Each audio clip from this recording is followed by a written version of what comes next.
Friends, we are going to begin the service if everyone would kindly have a seat.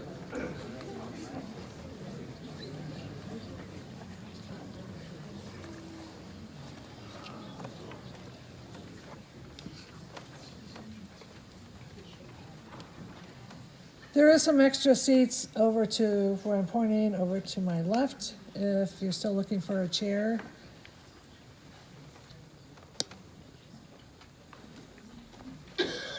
We are going to begin the funeral service for Mr. Herbert H. Franks. If you have a cell phone, I'd ask you kindly to place it in the silent mode at this time or turn it completely off. I'd also like to welcome anybody visiting live stream. On behalf of the family, thank you for attending. And services will be conducted by Rabbi Margaret Frisch Klein, who I believe is going to start with the ancient tradition of cutting of the kriya. I was going to start with similar announcements. Thank you all for coming this morning. The Jewish tradition teaches us that we are to bury the dead and comfort the bereaved, so you all have a role in doing that today. I especially want to welcome the people who are joining us by live stream, and this is a unique moment in the continuing history of Congregation Knesset Israel. We are joined by a number of elected officials, including Senator Durbin and former Secretary of State, is that correct? Is that the title? Jesse White. In addition, we have a number of rabbis in the room, so it's not just me. We have Rabbi Marilee Gordon from McHenry County Jewish Community. She will be leading most of the internment at the cemetery later today. Rabbi Friedman from Hebrew Theological College, and Rabbi Moskowitz, the Chabad rabbi in Northbrook. The Jewish people respond to death with 3 words of blessing. Immediately on hearing of the death of a loved one, we say these words and tear our clothes because our hearts themselves are so very torn.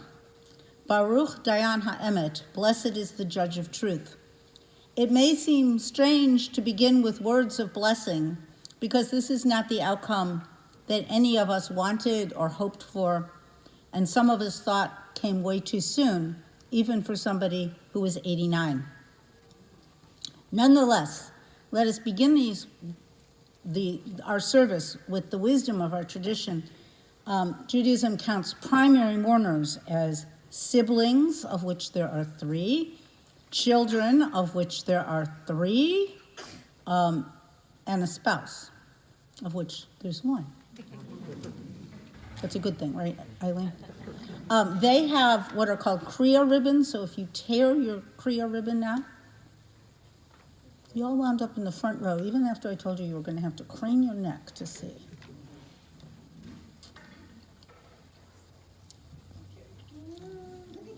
And they repeat after me, Baruch Dayan Ha'emet, blessed is the judge of truth. Adonai Natan va'Adonai Lakach, Yehi Shem Adonai Mevarach.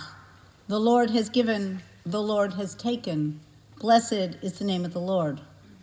We are assembled here today with some of Herb's family and friends in the darkness that has fallen upon us. We raise our voices together with the source of life, asking for comfort and strength.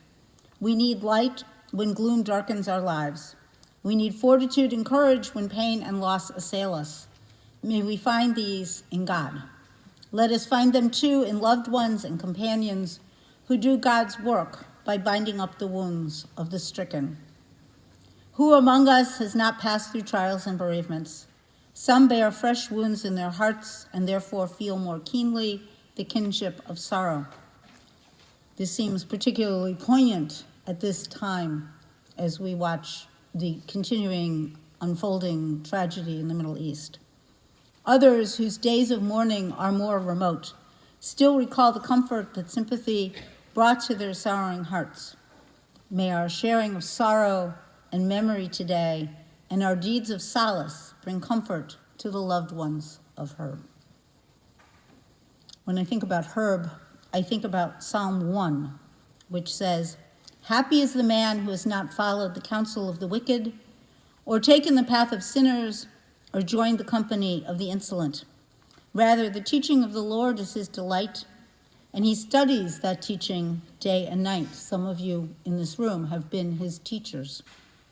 He is like a tree planted beside the streams of water, which yields its fruit in season, whose foliage never fades, and whatever it produces thrives.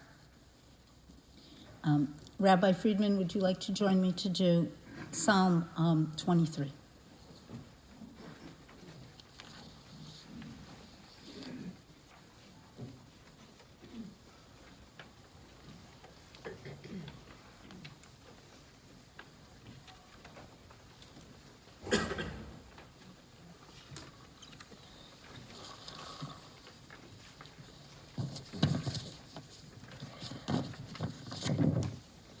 Let us say it together. The Lord is my shepherd, I shall not want. He maketh me to lie down in green pastures. He leadeth me beside the still waters. He restoreth my soul. He leadeth me in the paths of righteousness for his name's sake. Yea, though I walk through the valley of the shadow of death, I will fear no evil, for you are with me. Thy rod and thy staff, they comfort me. You preparest a table before me in the presence of mine enemies. Thou anointest my head with oil, my cup runneth over. Surely goodness and mercy shall follow me all the days of my life, and I will dwell in the house of the Lord forever.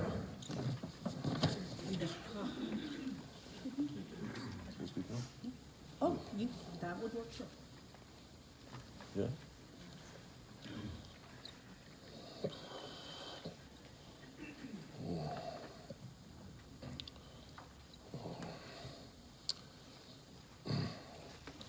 Herb was truly one of the most colorful people I have ever met.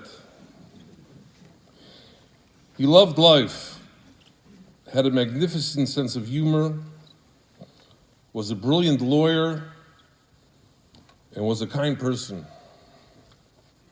The very first time we met was 30 years ago at his office in Marengo. And for the next 30 years, I would look so forward to driving from Chicago to Marengo to visit with Herb and his sister Helen. Over time, we began to study Talmud, and although this was a new subject, he understood all the complexities and the give and take of the matter at hand. I believe that Herb was very proud to study Talmud, and he even had his wife Eileen join us for a couple of the sessions. Herb's favorite hobby was fishing. And when we honored him at the Hebrew Theological College some 23 years ago, he made the following statement: if you give a man a fish, you feed him for a day. But if you teach him how to fish, you feed him for a lifetime. This was one of his favorite sayings, especially since he loved fishing. His closest sibling in age is his wonderful sister Helen. Now, growing up in Marengo is not so easy. As a matter of fact, it could be very difficult.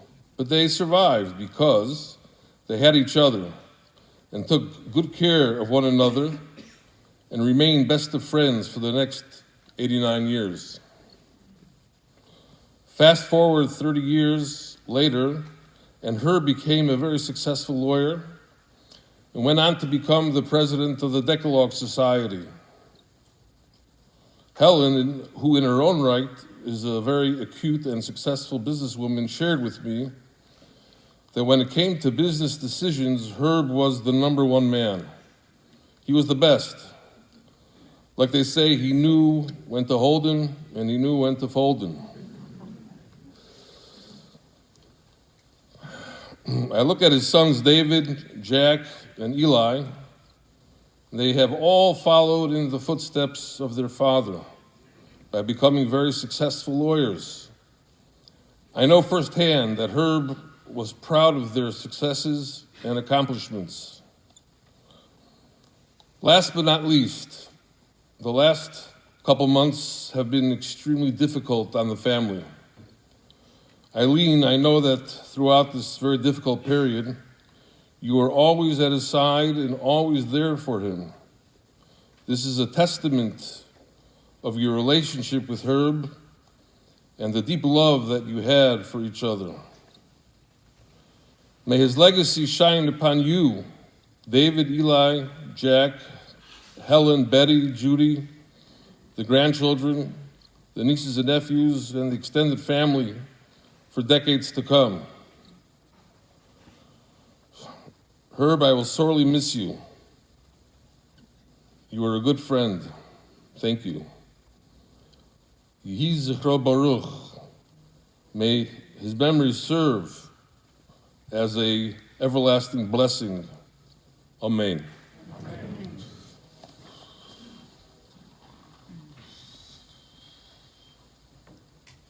I suspect we're going to return to that fishing theme again and again, but that was part of why I liked Psalm 1, because it talks about, where did it go? He was like a tree planted by streams of water. Now, I think he liked sea fishing better than river fishing. Is that true? What? Lake? Same idea. A lake has to be fed by a stream. I worked at a mikvah. I can explain all that to you later. Esaen el heharim me'ayin yavo ezri. Esaen el heharim me'ayin yavo ezri. Ezri me'im Adonai ose shamayim v'aretz. Ezri me'im Adonai ose shamayim v'aretz. I lift up my eyes to the mountains. What is the source of my help? My help comes from the Lord, maker of heaven and earth. God will not let your foot give way. Your protector will not slumber. See, the protector of Israel neither slumbers nor sleeps. God is your guardian. God is your protection at your right hand. The sun will not strike you by day, nor the moon by night. God will guard you from all harm. God will guard your soul, your going and your coming, now and forever. When I think of Herb, I think about all the travel that he loved to do and the idea that he would lift up his eyes to the mountains. Not so many here in Illinois, but wherever else he might have wandered to. Oftentimes, somebody emerges as the primary caregiver. So this is a prayer particularly for Eileen, but also like my three sons, right? Unknown and often unnoticed, you are a hero nonetheless. For your love and sacrifice is God at his best. You walk by faith in the darkness of the great unknown. Your courage, even in weakness, gives life to your beloved. You hold shaking hands and provide the ultimate care. Your presence, the knowing that you are simply there. You rise to face the giant of disease and despair. It is your finest hour, though you may be unaware. You are resilient, amazing, and beauty unexcelled. You are the caregiver, and you have done well. Although you took that to a whole new level by winding up first at Huntley Hospital and then at Northwestern, so you could be right by his side. We have the opportunity to share some of those memories and stories of Herb. I first call upon that sister as representative of the three. You don't have much to say? They wanted to hear from you. Please don't trip on the bima. We don't have time to go to any of those hospitals today? Okay. Tuesday morning when I woke up, I realized that for 88 years and 9 months I had a brother, and then I didn't. Herb and I were, as many of you know, our relationship was very warm, very caring. It had its moments. If I had a problem, he would either solve it or he would tell me I was all wrong, which happened all the time. But I learned from him, and I respected him, and we got along great. As you know, he always had the first word and the last word usually. And so I left it at that, and when I decided I didn't like what he had to say, I walked away. Well, Either one of them are stubborn. but those of you who knew him know that that's who he was. He was honest, he was faithful, he was loving. He could be a terror. He can be very charming when he wanted to be, and we all loved him very much for his good, for his bad, and his different. So we'll keep his memory cherished forever. Thank you all for being here. He would just love this. Maybe. When he was here, he used to like to sit at the back table over there. I don't know if you can see it. That's where he would sit. I'd like to call on Jesse White.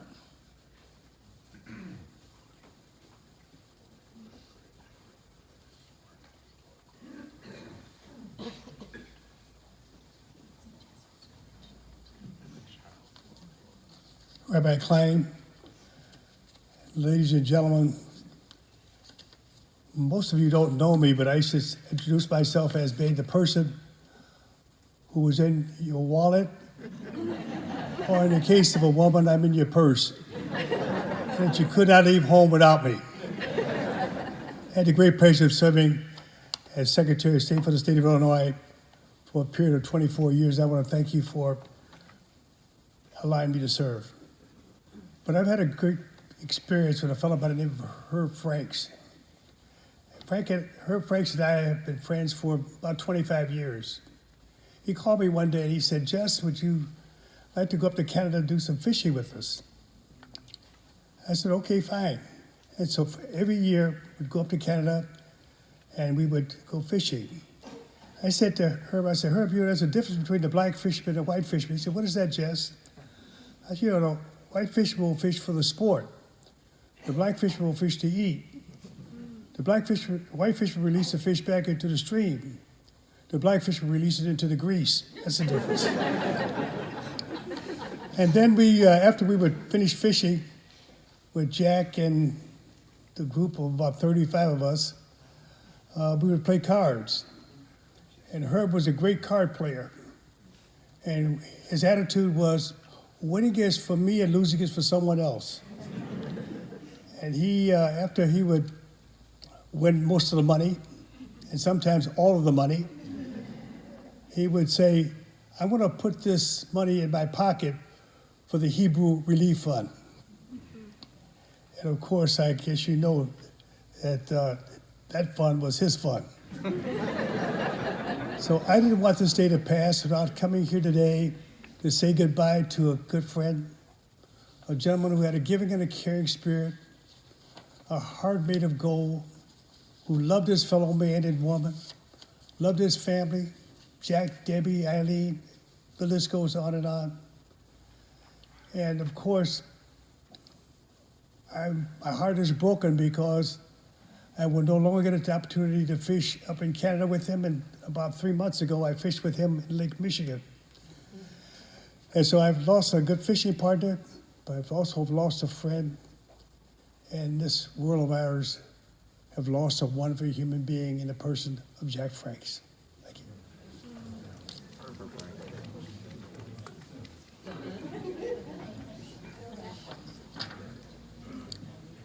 You're just part of the legacy, Jack. It's okay.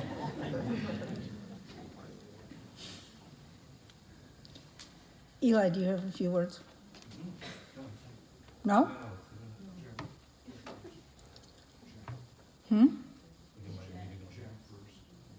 Yes, it actually does say that. I'm sorry. Jack first. There's been a change in program. Jack, see here. Oh, you got it. I did find it. Okay, and I know that. He said he didn't. Oh, okay, I'll go check. okay. You speak, I'll check. Wow. My dad would really have loved seeing you all here. He would have preferred, of course, it was for a different reason. But I want to thank you all for coming to remember the Jewish pig farmer from Marengo. I'm confident that his legacy will continue. The outpouring of tributes has been tremendous. And he had a big influence on a lot of people. And he told me that after he died, he still spoke with his dad every day. And I expect that my brothers and I and my mom will do the same. Today is a solemn remembrance and celebration of his life. My dad was religious, and he took his faith seriously, and I think that's one of the reasons why I have so many rabbis here today. And I'm going to leave the religious stuff to the professionals, as that's way above my pay grade. But today, I'd like to share with you from a son's perspective who had a front row seat. My dad lived large and had one heck of a life. A little known fact about my dad is that he skipped 2 grades in school and entered the University of Illinois at age 16. Another fun fact is he was invited to leave the following year. He explained that he forgot to go to class. And I just want to thank goodness for Roosevelt University, and I'm going to leave it at that. So I want to share a few random vignettes that will hopefully exemplify his exuberance and his zest for life. My dad liked to use humor to make a point. And for example, one time he had a billboard made in Marengo with him depicted as Moses. I'm not kidding. Carrying the 10 Commandments like this, with the headline, Franks and Gherkin, the chosen law firm. I always said that my dad was as subtle as a train wreck. We once tried a slip and fall case together in front of a jury where an elderly lady fell at a store because, in our opinion, some very negligently placed water. The defense argued that an orange cone was present and the lady was warned of the water and it was clearly her fault. And the lawyer was really rough on this elderly lady. He wasn't a nice guy. And on cross-examination, the defense lawyer pulled out the cone and badgered our client, claiming that the cone was there and she just ignored it. So after she left the witness box, the lawyer actually picked up the cone and put it on the witness stand to signify to the jury that's the real witness. And he strode confidently back to his table. Like, it was time for closing arguments, and I was supposed to give the closing arguments, and my dad turns to me and says, "Sit down, I got this." I'm like, this is gonna be good. So he walked over very slowly to the jury, and he turned to the witness box, and he then proceeded to cross-examine the cone, asking it a series of questions: when, where, why, the whole thing. And he waited for the reply. And he's like, "We're waiting." And then he started yelling at the cone. He's thundering, "You're not answering because you weren't there." Then he walks over to the cone, picks it up, and throws it across the courtroom. The jury is just laughing. Just think it's outrageous. So he had him in the palm of his hand, and then he recited a poem right off the cuff about this elderly lady. And he finished it like this: "Oh, come grow old with me, unless you shop at Frank's Crafts and Nursery." The jurors were laughing, some booed. We got the verdict. It was a big verdict. It was pretty good. Jesse and the rabbi mentioned the fishing trips to Canada, which were legendary. And we did an annual family fishing trip, as well as an annual boys trip that we did for many years. I'm going to talk about the boys trip. We had about 30 guys, as Jesse said. And my dad, what he would do is he would do pairings each day so different people got to fish together and get to know each other on the water. And it was a way of bringing people together from very different backgrounds and perspectives, and it helped to foster strong friendships. And I see a lot of you guys out here.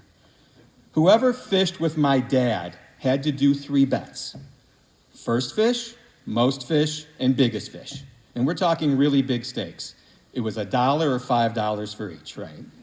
So if my dad won all 3 bets, the first fish, the most fish, and the biggest fish, he would insist on payment of the bets in front of the entire group to add to your humiliation, okay?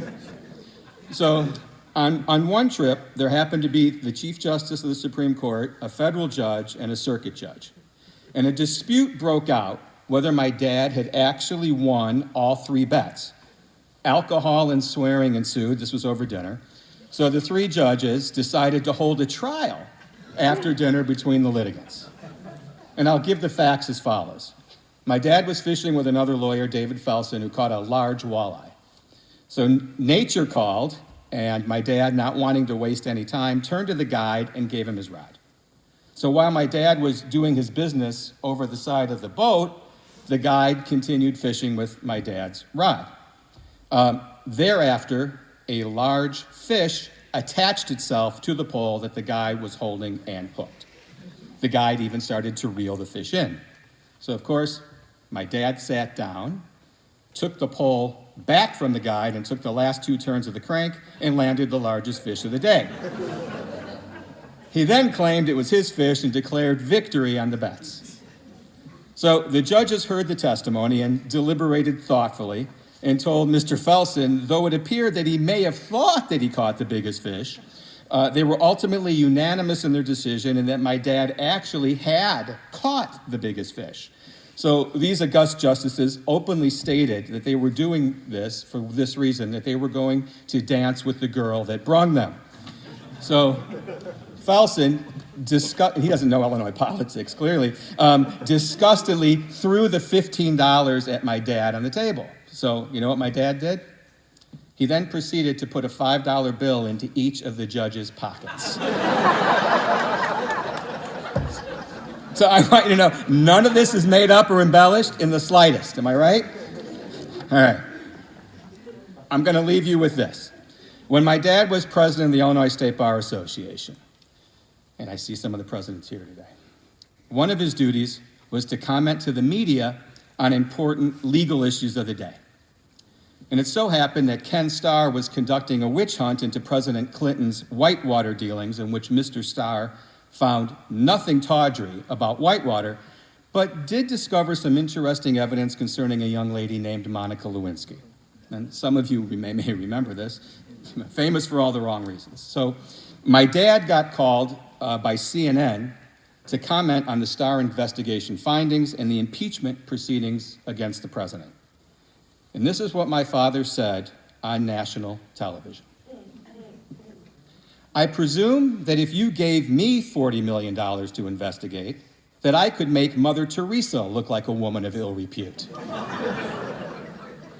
Next week, the State Bar Association instituted mandatory media training. I'm not kidding. Yeah, they do. My parents were married for 66 years. And my mom had the benefit of his wit and wisdom on a daily basis. And Mom, you should get a medal. I'm very proud of my dad, and I'm fortunate to be his son. He worked hard for everything that he accomplished. No one had a stronger work ethic. And he was also a prophet. In a December 2018 Northwest Herald article, when asked if he was going to retire, he said, I'll quote, and this is the quote, "They'll carry me out." On September 5th, he literally was carried out of his law office. But he went back a few weeks ago to finish up a couple of leases he was working on, so he went out on his own 2 feet. He set an incredible example on how to conduct one's business and personal relationships. He will be deeply missed, and I miss him already.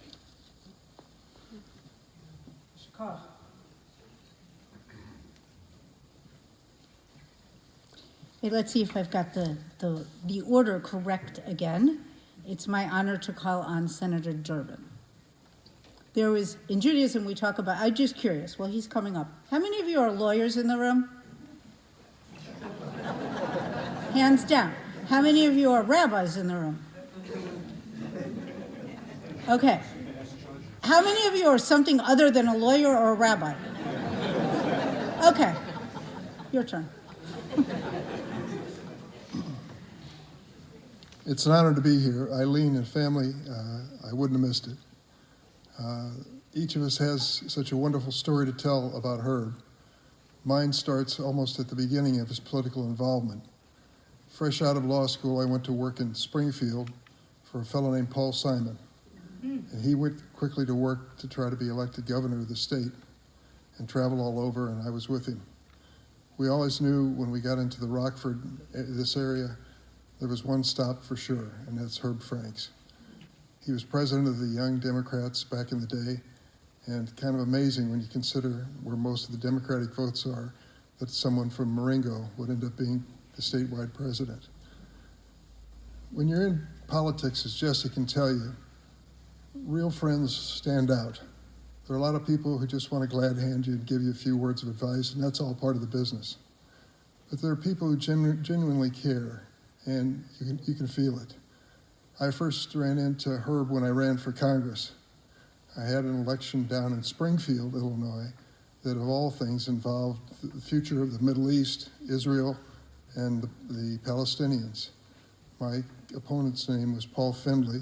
He was the incumbent congressman, and Jews from all over the state and nation supported my candidacy. Herb was one of those people. So because of our friendship, when I decided to run for the United States Senate, I came up to him and said, I need your help again.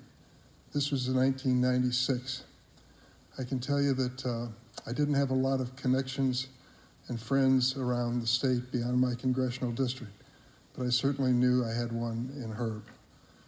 You remember very few fundraisers because you attend so many of them in your life, but I'll never forget the fundraiser that Herb and Jack and the whole family put together for me when I was running for the United States Senate. It was known affectionately as Bagels in the Barn. What it boiled down to, of course, was that Herb and Eileen and the whole family hosted me in the barn on a Sunday morning serving bagels. Some of you were probably tapped to attend that event. It was a lot of fun, and we did it more than once. But it was an indication of what kind of person he was, that he would remember a friendship of many years and stand by you when you needed it the most. You should be so lucky in life to have a friend like that, and you should be so lucky to have a person in your life who enjoyed life so much. Herb got everything out of every day and put it back in for the next day. He brought joy to so many of us. He brought a sense of confidence that he was a person you could count on over and over again. I'm going to miss him. I made a point of being here, flew in from Washington last night, changed my schedule to come here today because I wanted to say thanks for Bagels in the Barn, thanks for friendship, thanks for all the wonderful things you brought to my life and brought to so many. It's an honor to be with you today. Thank you. Thank you. It seems, though, that there's some important work to be done in Washington these days. And as a measure of thanks as well, I want to thank the Senator's security detail and the Elgin Police Department. Sadly, in this current environment, that's what we need as a Jewish community. So when you're leaving later, please make sure you thank security details. If I've got this right now, it's Eli's turn, yes? David, because you switched. They switched them at the last minute. David, yes, your turn. Then I think, so we don't do this, then it's Rabbi Moskowitz, then it's Eli, and then it's me. Is that right? Do we need an intermission? We might. Nobody had anywhere else to go today except maybe the senator. He should go vote on something. I'll be happy to tell you what later.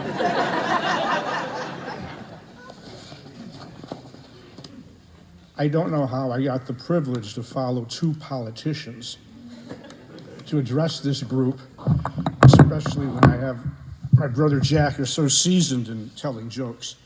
Thank you very much for joining us today and to honor and pay your final respects to my father. I thought that I was third in the batting order today, but instead I'm sandwiched between my two brothers and following two skilled politicians. Many years ago, my dad drove my brothers, cousins, and I every Saturday to this synagogue for services. And every Sunday, my Aunt Helen and my Uncle Lenny drove my cousins and my brother and I to this synagogue for Sunday school.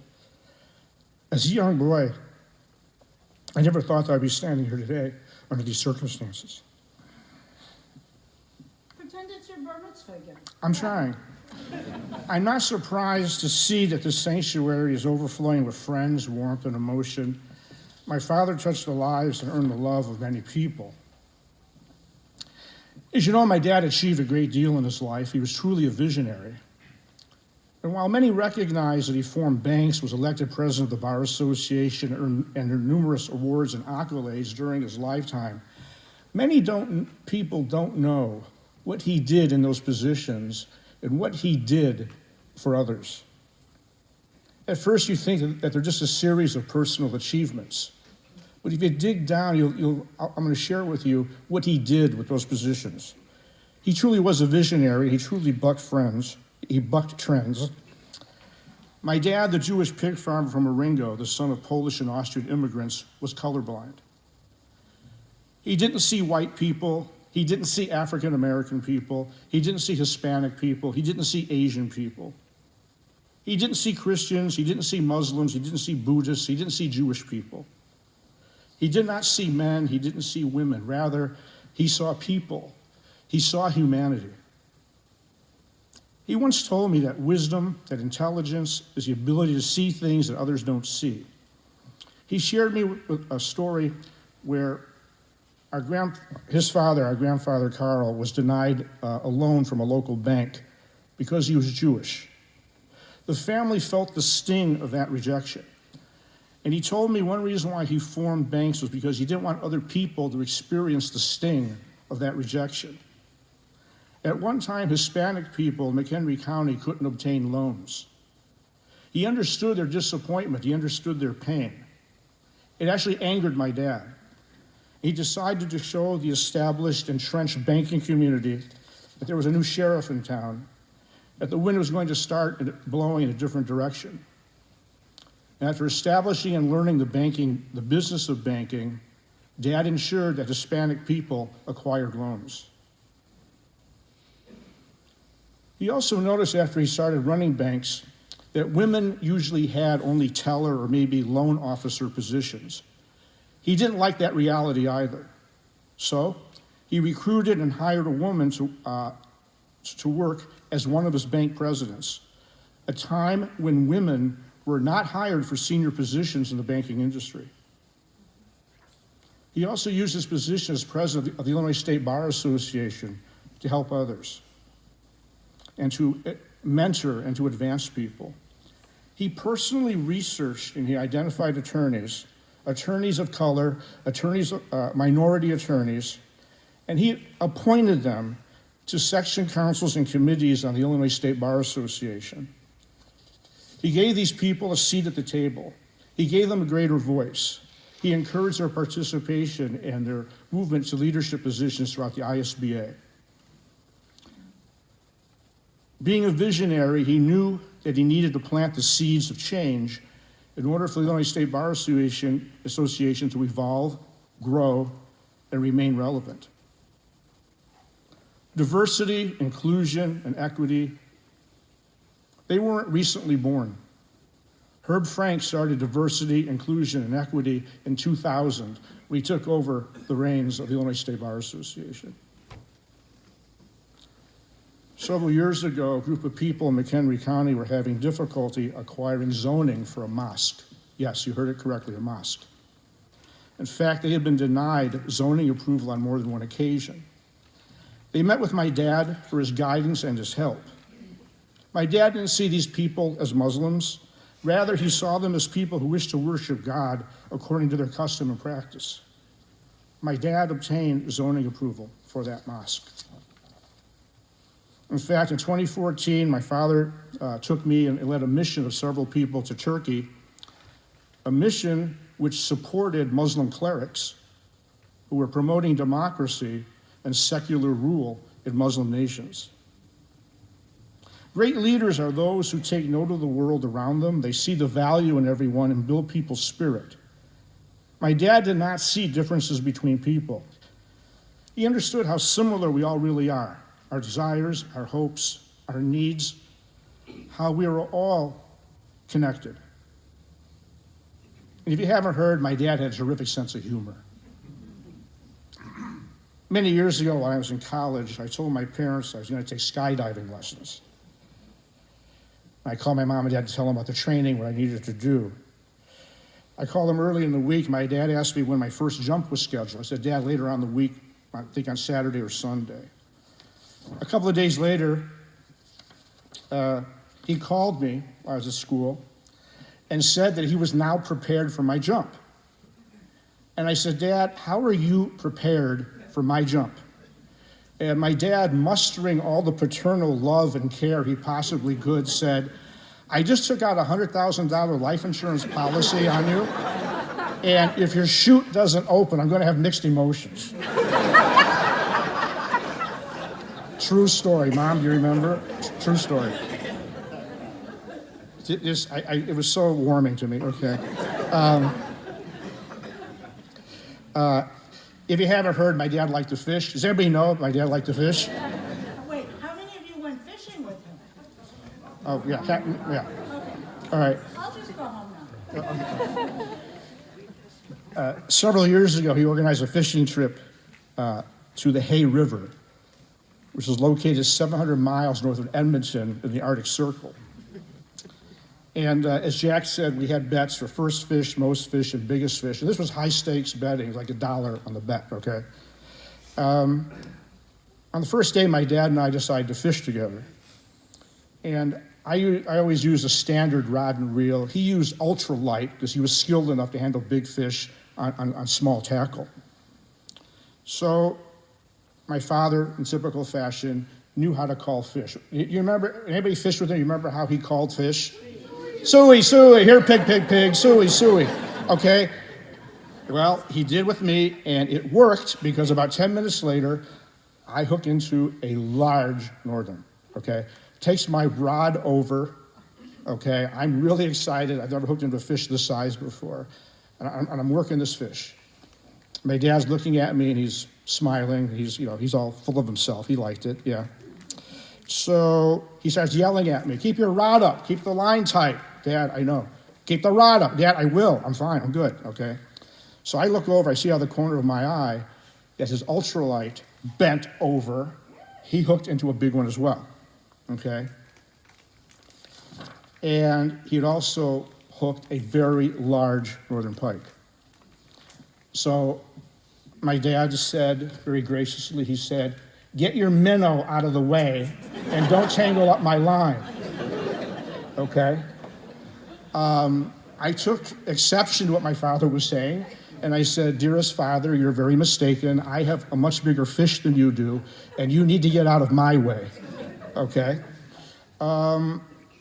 We then proceeded with very spirited discourse as we were reeling in our fish, sprinkled with some of my dad's very well-chosen great profanities. If you know, my dad used to swear occasionally. Yeah. So we went back and forth for a while, intellectually and emotionally debating who had hooked the bigger fish while we're reeling. Our banter was priceless. The guide was thoroughly amused. You couldn't pay for that kind of entertainment.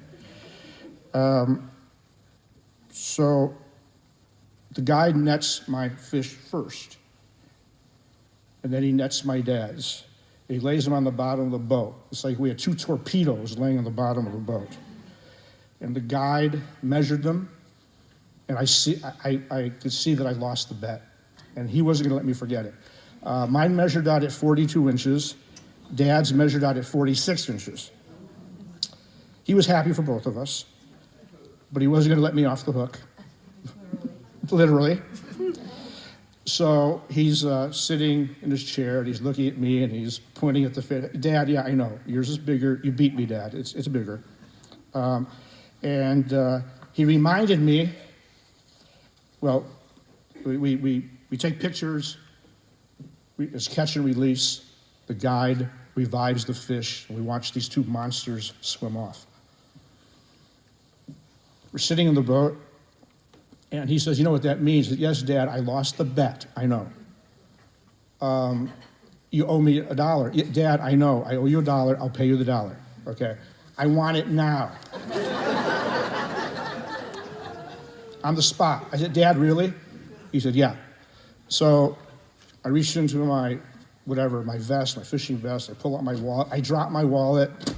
My fishing license is fluttering around, grabbing everything. and I hand him the dollar.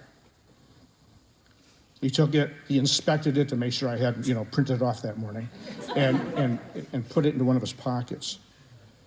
He sat there, we were smiling at each other. He playfully punched me in the right shoulder, and he said, "Nice job." He reached into one of the pockets in his fishing vest, and he pulled out 2 cigars, and a cutter, and a lighter. That's what we did. We smoked cigars together when we fished. And we lit up. We're sitting there puffing, enjoying the fruits of our labor that swam away. And we sat there enjoying the moment, taking it in. He said, "Isn't it beautiful up here?" I said, "Yeah." He said, "Don't you love where fish live?" I said, "Dad, you're right. I like where fish live." He said, "Don't forget this moment." And I didn't. And I won't.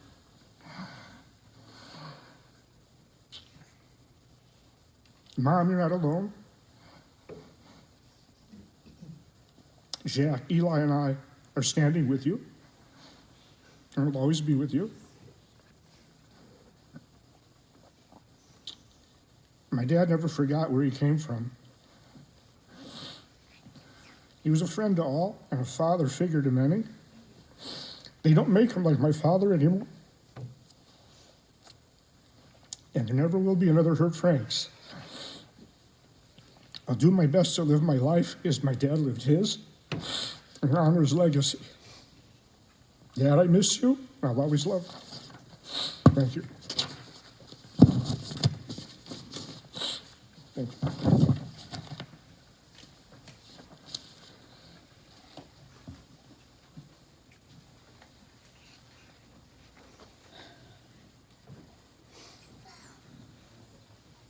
Rabbi Moskowitz.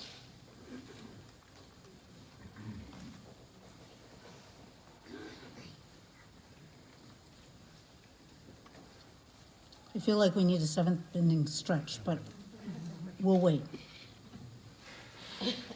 Nobody talked about him in baseball. Is there any baseball? White Sox? I'm not starting, this is a political free zone. Don't discuss the Cubs and the White Sox.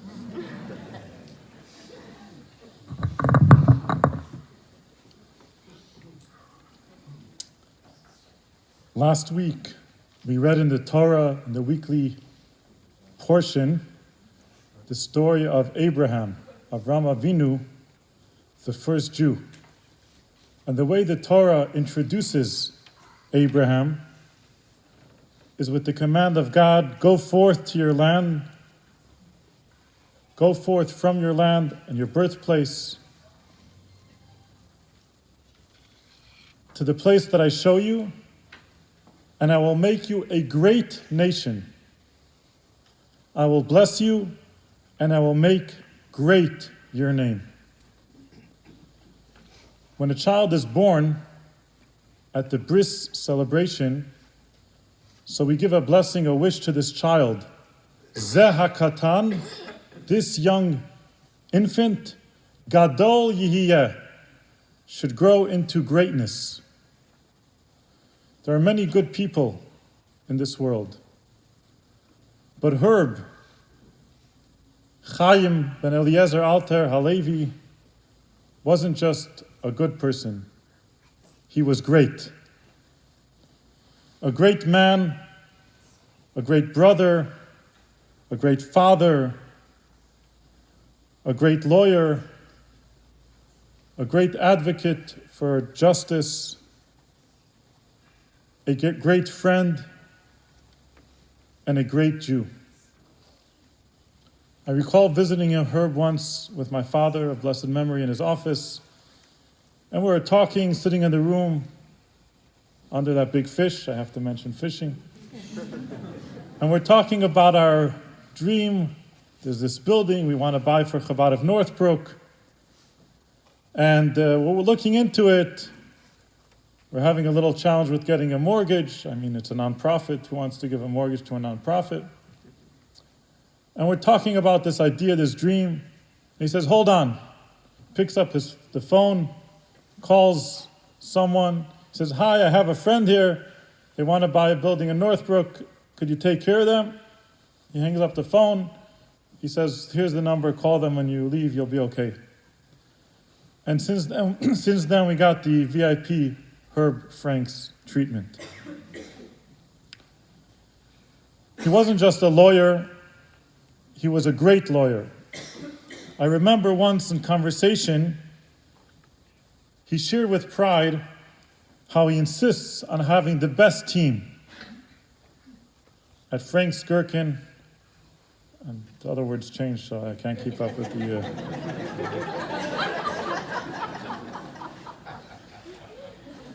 He was a great brother.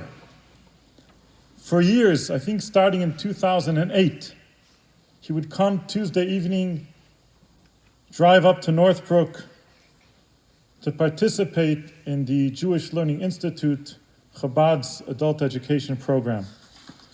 He would drive up in that white car together with Eileen, with Helen, with Manford, and he met up here in Northbrook with Judy and Betty, sometimes going out for dinner first, and he would attend the class.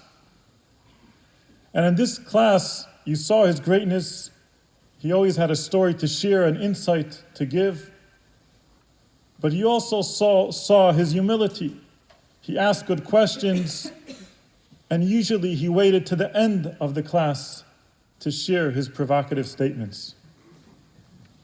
In a good way. He let the class flow, and then he shared his insight. I also saw what it means to be a great brother. The siblings, the four of them, came together with care, making sure they sit together in the same row, each one concerned that the other should have a place. That was Herb. Herb was a great Jew, a proud Jew. Like his Hebrew name, Chaim. Chaim means life. He was a Jew full of life. At his office building, you had in big words, justice, justice you will pursue. Tzedek, tzedek, a verse from the Torah, proud to share this Jewish value. When I started giving the classes for Talmud CLE classes for the Jewish Learning Institute, so they asked me if I could get a testimonial for Herb that they'll share on their promotions to encourage other attorneys to attend. This was when he was president of the Bar Association. He said, sure, no problem, and he gave his testimonial. And for years I would hear from Herb how he's so happy that his friends from all over the country are calling him. They saw his picture and his testimonial on these advertisements for Jewish Talmud study.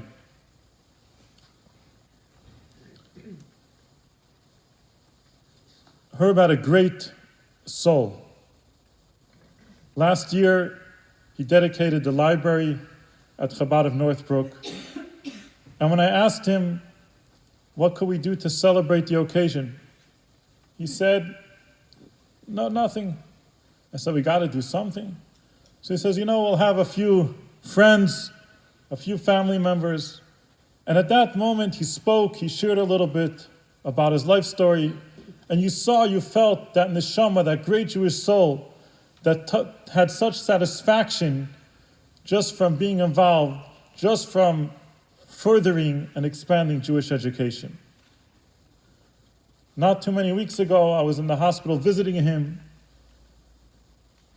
and we put on tefillin together, and again you saw that spirit, that soul that shined through the pain that he was going through at the time. The Jewish people are now going through a very difficult time.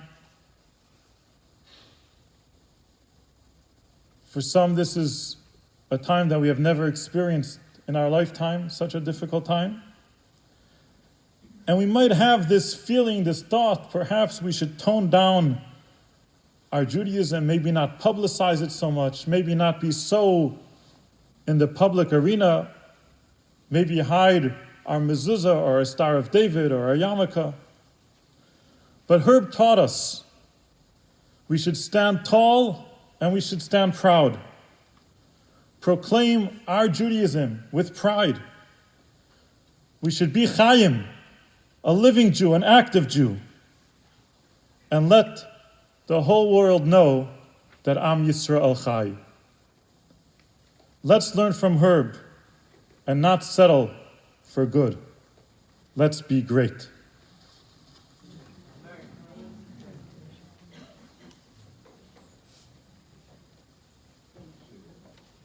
Yasher Koch.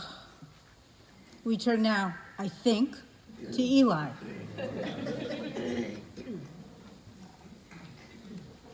Mine will be very short, unless I... So am I. So yours, okay? This is my son Joseph, who's here to swear me. It's funny, I didn't realize going 8, pretty much everything I was going to say has been taken away. So I'm just going to give you my address, 10250 Heronwood. Thank you. I want to thank you all for being here today. I'm not going to tell you about all my dad's accomplishments and his titles, as there were very many. I want to show you the only title that ever mattered to me, Dad. As many of you know, he had a reputation of being a strict disciplinarian. Discipline was his way of showing love, and by that measure, we were loved a lot. To give you a quick glimpse into my father's unique parenting style and sense of humor, let me share a couple stories with you. In high school, I decided to try out for our golf team. I had no golf clubs, so I asked my dad if he could get me a set.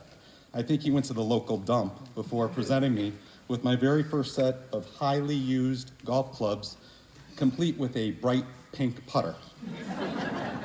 He said to me, "Everyone's going to notice that putter, so you better make damn sure you become the best putter on the team." The next year, I made varsity. A couple years later, when I was 15, Dad decided to send me to Israel for the summer. Never having traveled alone before, I was pretty nervous to go. A few days before my trip, I asked Dad for a pair of new shoes. He turned to me, put his arm on my shoulder, and said, "Son, you know, in Israel, there are a lot of landmines. There's a chance you may come back with only one leg, and I might only need to buy you one shoe. So let's see what condition you're in when you get back." "Okay, Dad." That's true. As you've heard, Dad loved fishing. I never understood why. So I asked him how he could love something so boring. He told me simply, fish live in beautiful places. It started to make sense to me then. Dad's stories rarely had anything to do about the fish that he caught. It was always about the memories that he made with the people that he loved and the stories that were created and retold many times over the years. He never knew a stranger. He made friends everywhere he went. Just yesterday, before my family and I flew up here, we received a bouquet of flowers from a man Dad had just recently met through our weekly Wednesday night poker game in Florida. He told me that Dad had a profound impact on his life and had given him the courage and strength to reconcile with his mother, with whom he had been estranged for many years. He loved nothing more than to help people, to feel their pain and to hold their hand through difficult times. He loved his clients and those closest to him. It is no coincidence he has had 2 people work with him for over 40 years. When I asked him what the secret was, he told me, "Love your people, treat them well, and they will take care of you and love you back." Well, Dad, a lot of people here today who love you. While you only had 3 biological children, you were certainly a father figure and loyal friend to many. I'm proud to be your son, and you will always be my wonderful father. Thanks.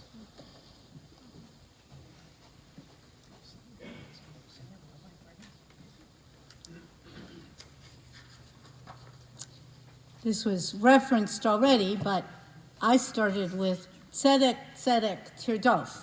Justice, justice shall you pursue, which comes from the Torah book of Deuteronomy, emblazoned on the wall of his law office. That was Herb. Maybe I should stop there.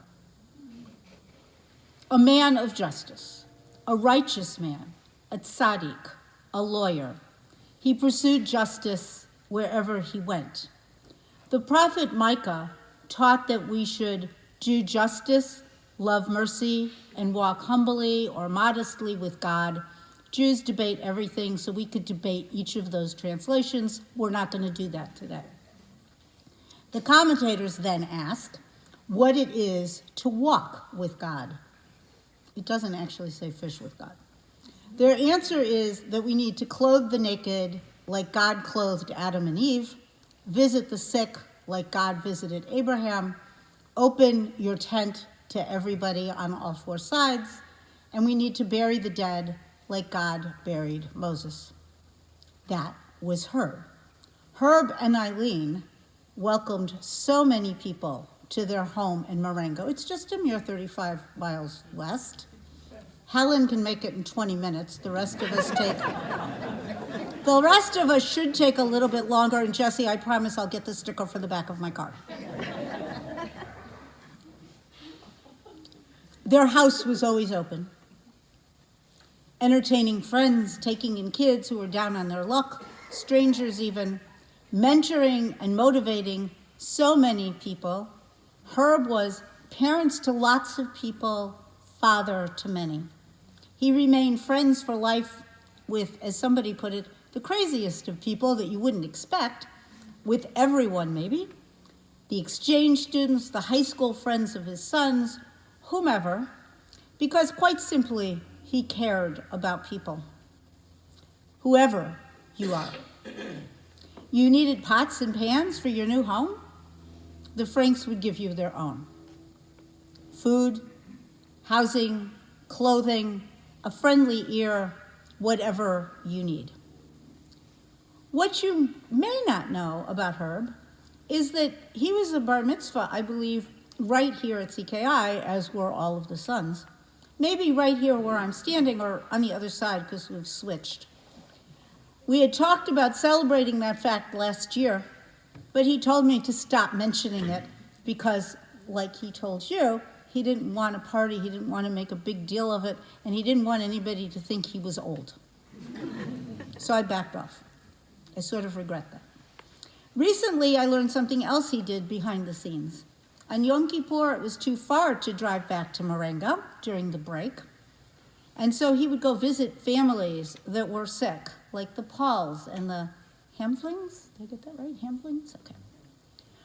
When we leave here shortly, and we will leave here shortly, I promise, and we go to Woodstock, you will see another part of his legacy. He founded and endowed the cemetery you will be standing in. His stone says, farmers, lawyers, visionaries. That was Herb. Someone who used his law practice, and in fact his whole life, to make the world a better place, to do tikkun olam. That's visionary. Clothing the naked, feeding the hungry, visiting the sick, providing hospitality, helping to bury the dead, and comforting the bereaved, that's his legacy, in addition to you children. You're hardly children at this point, but you know what I mean. His favorite biblical book should come as no surprise. It was Jonah, that we read on Yom Kippur afternoon. Every year, long before I was in the picture, he would find another way to speak about Jonah.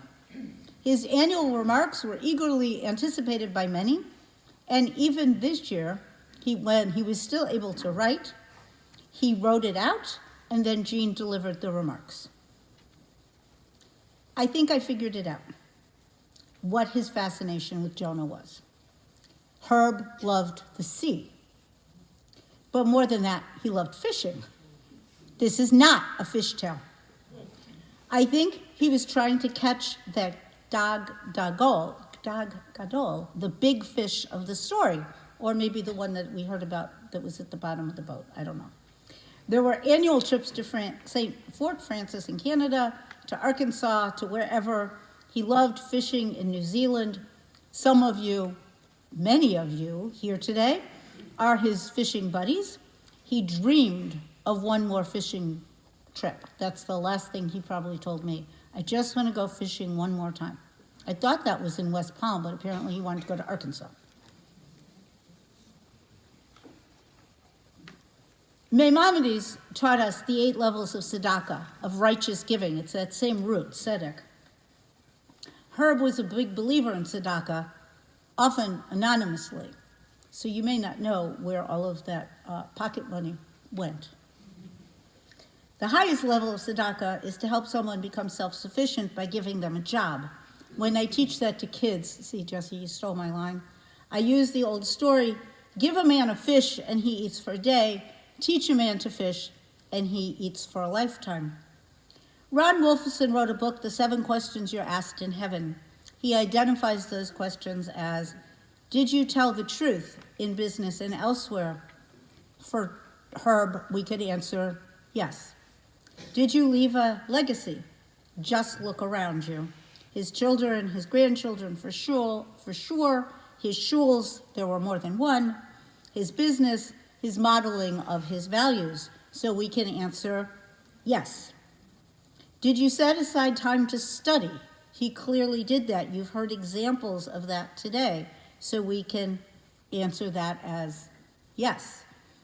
Did you have hope in your heart? I can't think of somebody who is more optimistic than her. So, yes. Did you get your priorities straight? Yes. One of the things that I think everybody has relished is all of those trips, which fits to the next one, and the time spent with family. Many of us knew him not in the family context. You guys knew him more intimately. Did you enjoy this world? The actual question said, did you see the Alps? My Alps, God's Alps. So with every trip he and the extended family took, his favorite holiday, I'm told, was Christmas, because that was when they could travel together as a group. And they went everywhere. Favorite ones included Israel, Italy, Morocco, Brazil, more and more. You guys can tell those stories later. Were you the best you can be? That was the question that Zuzia was worried about. Yes, he may not have been perfect. He was not Moses. He was not Zuzia. He was Herb, fully Herb. I can imagine that Herb wrote many a will in his day for his clients. Some Jews write an ethical will, not who gets what or who the guardian will be of young children. Rather, it's often in the form of a letter, a written list of the values that they hope will be passed down generation to generation. Herb lived his life with those values in mind. Sorry, they want to play a piece of music at the end, so just ignore the speaker. Pirkei Avot tells us, ours is not to finish the task, neither are we free to ignore it. Herb didn't get that last fishing trip. Our job now is to keep his vision alive. We've begun to tell the stories here this morning. Many of you knew him better than I. Our job is to keep telling those stories.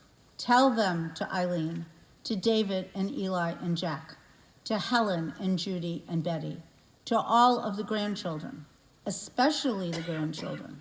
That's how we keep his memory alive. That's how we keep his vision alive. So when you go fishing, think of her. Remember to do justly, love mercy, and walk humbly with your God. Continue to pursue justice wherever you are. Then you, like Herb, will be a tzaddik. May the memory of Herb Franks endure among us as a blessing.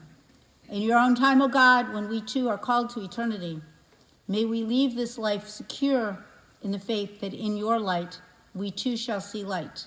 In life and death we cannot go.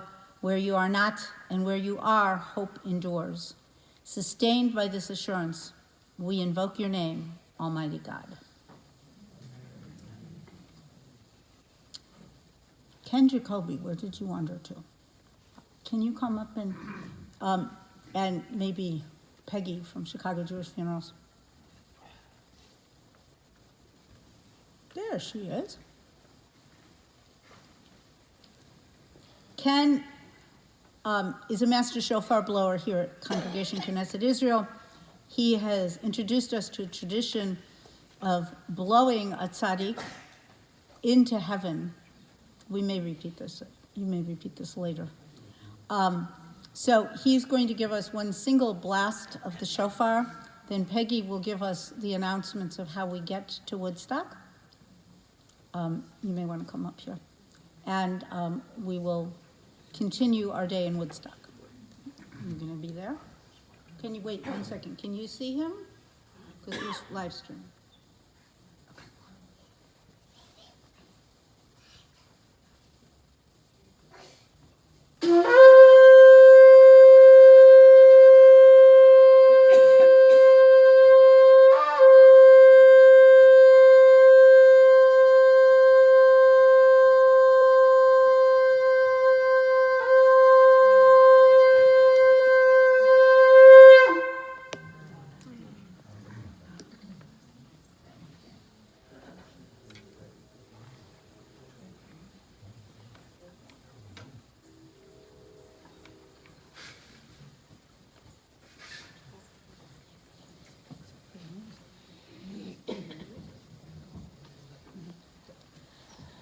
This does conclude the service here in the synagogue.